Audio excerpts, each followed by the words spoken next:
for business for Facebook. And I'll be honest with you, my rules differ slightly from what I read online generally. And I read a lot about social media online and go to some social media expert websites. A lot of them talk about the conversation back and forth between the customer and the business, and that's true. I think that it's a great medium for that. So if you're a children's clothing store and you post about your new jumper that you've got for infants, and someone wants to ask a question, it's really easy for them to ask a question on Facebook, and it's great to be able to answer that right away on Facebook. And they're much more likely to just ask it on Facebook than they are to send you an email or, my God, to pick up the phone these days, right? Nobody wants to pick up the phone and actually make a phone call. And so I agree with a lot of the pundits out there that Facebook is great for interacting with your customers, absolutely, and for customer service. So by all means, you must check your Facebook page at least once a day if you're in business. At least once a day. I recommend a lot more than that, and I'll talk a little bit later about how often I think you should be posting, and it might surprise some of you compared to what some pundits say. But back to what I was saying, my conversation with Dieter, I said I differ a little bit with some of the pundits in that it can't just be for good customer service and for back and forth with your customers. It also has to drive sales at some point. There's no point having a Facebook page and spending the time on it if you're not going to drive some sales or whatever you're selling. If you've got a nonprofit, you're trying to sell memberships or you're trying to solicit donations. If you're not working towards that, then you shouldn't be spending your time on it. Like, don't do it at all. Is what I'm saying. So that's where I differ a little bit than some pundits, where they'll say, well, try and have a back and forth conversation. That's great, but also let's try and drive sales at the end of the day. And so that's the difference, what I call the difference between conversation and conversion. Yes, let's have some conversation there, but let's also convert it to sales. So when we'll get into what I think are positive posts and posts that make a difference.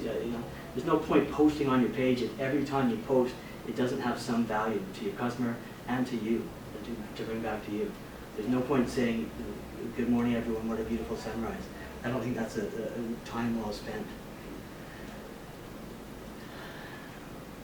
Sometimes people say to me, well, you mentioned before, friends say to me, what do you mean you're in the Facebook business? Well, Facebook, that's just a social media site.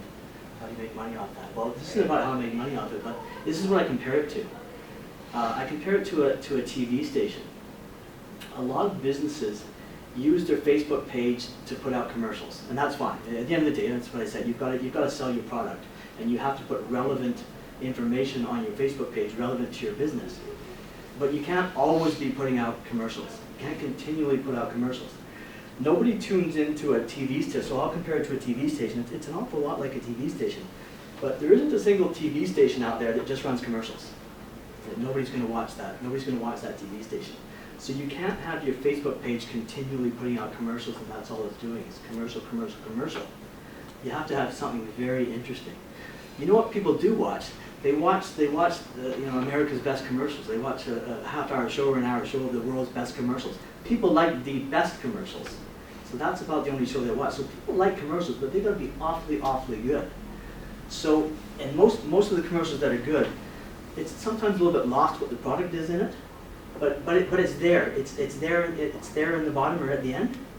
And I think that's what you have to do with your Facebook page. So when I compare it to a TV station, so a TV station doesn't just have commercials. It's got content. It's got quality programming between the commercials. You have to look at your Facebook page and think, we've got to have some quality content in there as well. So because you're not just the filler between TV shows, you also are the TV show. And look, most of us are not going to use our Facebook page as a drama. Most TV shows are dramas. But look, there's cooking shows on TV. So if you run a cooking store, a cookware store, have some cooking information in between. There's all kinds of sources for, when I call it filler, but there's all kinds of sources for other media. You don't have to come up with everything yourself. You don't have to come up with photos. You can link to great articles. Some of the best Facebook pages that I go to, there's a company called Mashable. It talks a lot about technology, and one division of it talks about social media. They don't produce a lot of their own content. They just link to a New York Times article. The New York Times is fine with that. So you have to treat it a little bit like a TV station, so it has to have some good quality programming, and then throw some commercials in there at the end, or in between.